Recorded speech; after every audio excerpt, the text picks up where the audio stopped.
Musim semi telah tiba di wilayah Inggris. Pohon-pohon yang sebelumnya tandus kini nampak segar. Daun-daunnya terlihat menghijau. Di sepanjang taman, bunga-bunga mulai bermekaran. Hembusan yang segar menerpa di balik gedung-gedung tua yang tertata rapi dan apik. Lalu lalang orang kini mulai ramai di sepanjang jalanan kota. Nampaknya musim semi ini tak hanya menghiasi suasana kota London, tetapi juga bersemayam di hati seorang manusia. Di barat kota London, tak jauh dari pusat kota, tampak seorang gadis remaja sedang berjalan dengan penuh semangat. Mukanya tampak bercahaya, dibalut make up sederhananya. Matanya tampak berbingar dan hatinya berdetak dengan kencang. Ya, si gadis itu sedang kasmaran. Maka tak heran, perjalanannya ke sekolah adalah hal yang sangat ia tunggu. Karena hanya di sekolahlah ia akan bertemu dengan sang kekasih. Kisah percintaan di kalangan remaja nampaknya hal yang sangat lumrah. Di masa ini, benih-benih cinta sering bersemi di balik hati insan-insan remaja. Ada yang bilang ini semacam cinta monyet yang akan menjadi salah satu cerita di balik perjalanan hidup manusia. Pun sama seperti gadis ini, di usianya yang 16 tahun, ia sedang dimabuk asmara. Namun, tak selamanya kisah cinta berakhir dengan romantis.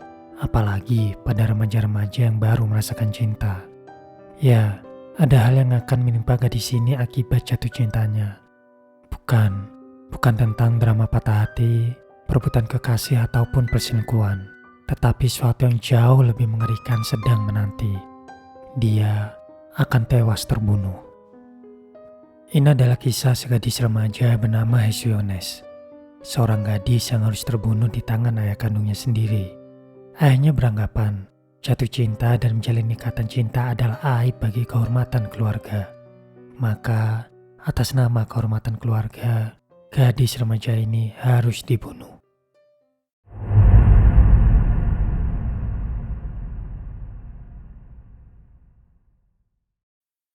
Kabut asap pekat tampak mengepul di tengah kota. Suara peluru silih berganti. Lalu lalang pesawat tak lelah menjatuhkan bom. Jeritan, tangisan, dan amukan silih menyaut. Di sepanjang jalan kau akan mudah menemukan jasad anak-anak, perempuan, muda maupun tua berbaris, tertumpuk dan terbujur kaku. Suasana ini umum terjadi di sepanjang Irak Utara pada tahun 1980 sampai 1991. Sebuah mimpi buruk yang dialami oleh mereka, para minoritas etnis Kurdi yang menghuni wilayah tersebut. Selama kurun waktu tersebut, pemerintah dari rezim Saddam Hussein menuduh keberpihakan etnis Kurdi terhadap Iran di perang Irak-Iran yang saat ini sedang terjadi. Rezim Baghdad ini akhirnya aktif melakukan kampanye militer. Salah satunya adalah senjata pemusnah massal melalui senjata kimia kepada etnis Kurdi. Tercatat ratusan ribu bahkan jutaan penduduk sipil tewas, terluka dan terusir.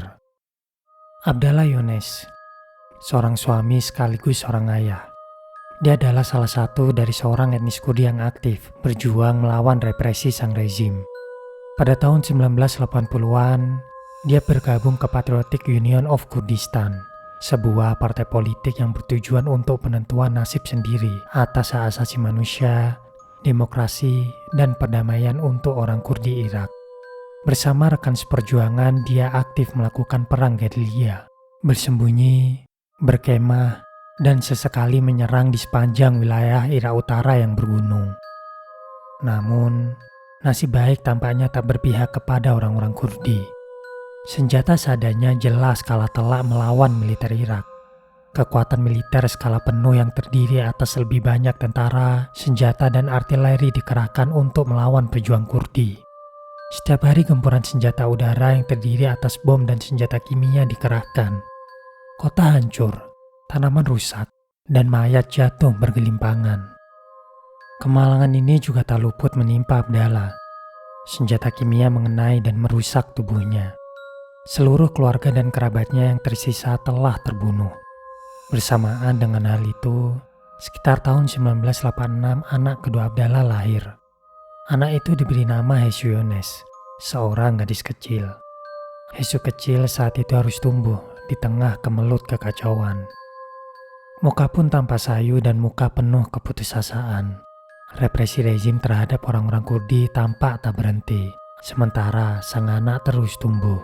Tak mungkin membiarkan anak tumbuh dewasa di situasi tanpa masa depan ini. Begitulah pikir Abdallah. Pada tahun 1990 atau sejak awal meletusnya Perang Teluk, Abdallah memutuskan untuk mencari suaka ke Inggris. Dia berpikir, dalam setiap peperangan yang terjadi antara Irak dengan negara lain, nasib orang-orang Kurdi akan selalu sial. Akhirnya, tepat ketika Heshu berumur 5 tahun, ia dan keluarganya pindah ke Acton, London. Kehidupan yang damai dan tenang di negara maju. Mungkin itulah impian Abdallah saat memutuskan pindah ke Inggris. Namun sayang, hal ini susah terwujud. Sebagai seorang veteran perang yang menyimpan trauma dengan latar belakangnya sebagai muslim yang konservatif, membuat Abdallah menjadi pribadi yang paranoid. Kehidupan perkotaan London yang liberal membuatnya ketakutan. Nilai-nilai budaya barat yang identik dengan kebebasan, kesetaraan, dan keterbukaan sangat bertentangan dengan paham yang ia anut. Tak heran, bak ikan yang keluar dari air, Abdallah menjadi pribadi yang sangat sulit beradaptasi. Kondisi Abdallah mempengaruhinya sebagai sosok seorang ayah. Ia menjadi pribadi yang keras dan tak jarang main tangan kepada anak-anaknya. Abdallah kerap memukuli anak gadis satu-satunya Heshu, terutama saat Heshu menginjak usia remaja.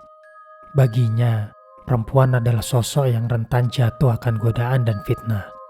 Tak hanya dibatasi, dia sebisa mungkin mengekangnya. Ini adalah William Morris Academy, sebuah sekolah di Fulham, London di mana Heshu menimba ilmu. Sekolah ini terkenal terbuka dan ramah dengan anak-anak dari berbagai penjuru dunia. Disinilah Heshu banyak bertemu dari mereka dengan berbagai latar belakang yang berbeda, baik dari agama, ras maupun budaya. Di sekolah ini pula lah Heshu mampu mengeksplorasi dan mengekspresikan kebebasannya. Tak heran, bagi Heshu sekolah adalah sebuah cahaya harapan di kehidupannya. Ya, namanya adalah Heshu Yones. Dia selalu datang ke sekolah dengan riang. Dia anak yang pandai bergaul dengan sesamanya. Dia memang tampil sederhana, tapi selalu percaya diri. Dia sangat menyukai make up di waktu luangnya, serta mendengarkan musik R&B. Dia sangat berjiwa bebas. Dia menjadi pusat perhatian. Semua orang menyukainya. Heshu mungkin tidak kenal kamu, tapi kamu pasti mengenal Heshu. Begitulah deskripsi Heshu yang digambarkan oleh guru dan teman-temannya. Di usianya yang 16 tahun, Heshu menemukan cinta pertamanya. Seorang pria keturunan Lebanon yang berusia 2 tahun lebih tua darinya. Nama anak laki-laki itu adalah Nizam El-Khouri. Bak cinta anak remaja, Heshu dan Nizam sering menghabiskan waktu bersama, baik di taman-taman sekolah atau minimarket tempat Heshu mengambil kerja paruh waktu. Sesekali, mereka membolos pelajaran untuk berkencan. Hubungan Heshu dan Nizam ini diketahui oleh teman-teman dan kakak laki-lakinya. Teman-teman perempuannya selalu melindungi Heshu dari ayahnya perihal hubungan ini. Mereka sering membuatkan alibi ke ayahnya atau membantunya berdandan saat Heshu hendak berkencan dengan Nizam. Sementara itu, kakak laki-lakinya sering menutupi dan menyuruh Nizam berhati-hati saat menemui Heshu. Heshu pun seolah harus berperan menjadi dua orang. Sebagai remaja yang kebarat-baratan saat dia berada di sekolah, dan putri yang patuh saat dia berada di rumah. Musim panas yang cerah menjadi awal mula kekelaman hidup Heshu dimulai. Pada saat itu Abdallah dan keluarganya memutuskan untuk berlibur ke kampung halamannya di Kurdistan, Irak. Mulanya Abdallah berniat hendak menjodohkan Heshu dengan pria Kurdi di kampung halamannya. Namun Heshu menolak dan takut ayahnya akan meninggalkannya di Irak untuk hidup bersama laki-laki yang tidak disukainya. Disinilah Abdallah mulai menuduh anak gadisnya tidak perawan sambil menodongkan senapan di kepala anaknya. Ia menuduh anaknya tidak layak dinikahi oleh komunitas Kurdi. Semenjak kembali ke Inggris, Heshu terus-terusan mengalami kekerasan fisik oleh ayahnya. Sayatan pilu hati Heshu terekam dalam sebuah tulisan surat terakhirnya yang pilu. Selamat tinggal ayah, maaf, aku sangat merepotkan. Aku tidak bisa menjadi apa yang engkau inginkan. Aku dan dirimu tidak akan pernah menjadi mengerti satu sama lain. Tapi ada beberapa hal yang tak bisa kamu ubah. Hei, sebagai seorang pria tua, kau memiliki pukulan dan tendangan yang kuat. Aku berharap kau menikmati saat menguji kekuatanmu padaku. Aku bangga menerimanya. Kerja yang bagus. Suatu hari ketika aku mendapatkan pekerjaan yang layak, setiap sen yang aku hutangkan padamu akan aku bayar lunas. Aku yakin dengan mengatakan aku akan aman, aku akan menemukan cara untuk menjaga diri sendiri secara mandiri. Aku akan pergi ke jaminan sosial dan mendapatkan apartemen atau asrama. Aku akan baik-baik saja. Jangan mencariku, karena aku pun belum tahu kemana aku harus pergi. Aku hanya ingin sendiri. Sayang, Heshu yang berniat kabur tak sempat merealisasikan niatnya. 10 Oktober 2002, sebuah surat anonim berbahasa Kurdi tergeletak di meja kerja Abdallah. Surat itu tertulis bahwa komunitas Kurdi sudah mengetahui kalau Heshu memiliki seorang kekasih. Menyebutnya sebagai seorang murahan yang berperilaku sebagai pelacur. Disinilah Abdallah menemukan kalau Heshu saat ini sedang menjalin hubungan dengan seorang laki-laki. Jantung Abdallah terasa copot. Ia merasa seluruh kehormatannya telah hancur. Ia mencoba mengelak, namun sifat paranoidnya membuat ia memikirkan isi surat tersebut. Otak-otaknya sudah tidak mampu berpikir jernih. Ia ketakutan akan menanggung beban malu atas perbuatan anaknya. Malam-malam pun ia lalui dengan gelisah. 2 hari setelah kejadian tersebut atau tepatnya 12 Oktober 2002, Abdallah sudah tidak bisa menahan diri. Saat istri dan anak laki-lakinya pergi, ia mulai menganiaya Heshu, memukuli, dan menendangnya bertubi-tubi. Heshu yang sudah tidak berdaya dan babak belur hanya bisa berlari dan mengunci ke kamar mandi. Sayang, teriakan dan tangisan minta maaf kini tak bisa menghentikan sang ayah Abdallah. Mata Abdallah sudah terlalu kabur, hingga pintu kamar mandi pun didobrak. Sial Nian, Heshu yang sudah lemas dengan mata lebamnya, kini malah melihat ayahnya membawa pisau dapur. Sebuah pisau yang mungkin akan mengakhiri hidup Heshu. Hidup, cinta, sekaligus penderitaannya. Ya, tepat pada hari itu, 17 tikaman pisau dapur tertancap di leher Heshu yang malang. Ia tewas ditemukan terbunuh. 30 September 2003 sidang di Old Bailey, London dilakukan.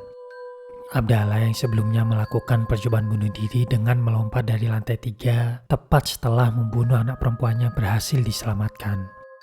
Ia dituntut untuk menanggungjawabkan perbuatannya.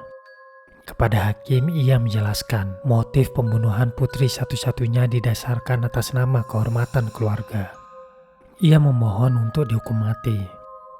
Namun, hukum Inggris tidak mengakomodir hukuman mati pada narapidana. Abdallah kini pun harus mendekam di penjara seumur hidupnya. Kasus pembunuhan Heshu Yones tentu tidak hanya menggemparkan Inggris, tapi seluruh Eropa dan dunia Barat. Kasus ini diidentifikasi sebagai pembunuhan atas nama kehormatan atau honor killing pertama di Inggris. Sejak itu, diskusi-diskusi tentang honor killing pun menjadi topik bahasan hingga saat ini, baik di forum ilmiah, media, ataupun obrolan biasa. Kasus ini memiliki ciri yang mirip, yaitu pembunuhan yang didasarkan atas nama kehormatan atau menjaga tradisi dan dilakukan oleh orang terdekat. Mayoritas korbannya adalah perempuan dan sesekali seorang pria. Di dunia barat, mayoritas pelakunya adalah kalangan migran yang berasal dari Timur Tengah, Afrika Utara, ataupun Asia Selatan, di mana kasus honor killing umum terjadi dan tersembunyi di sana. Sayangnya, kasus-kasus semisal dengan kasus Heshu ternyata tidak berhenti. Berbagai kasus keji lain terus bermunculan di tahun-tahun setelahnya, bahkan hingga sekarang. Indonesia pun tak luput. Baru-baru ini pada 9 Maret 2020, Rosmini 18 tahun harus tewas di tangan kedua kakak kandungnya karena diduga telah melakukan perbuatan asusila yang tidak bisa dibuktikan. Ironisnya, keluarga termasuk ayah dan ibu beserta saudara-saudaranya diam, tak melakukan apapun saat Rosmini dihabisi. Dari kasus-kasus ini semoga kita bertanya, di manakah kehormatan saat membunuh mereka yang berikatan darah tanpa konsensus atau hukum yang terbukti adil? Adakah hak kita di situ? Terima kasih.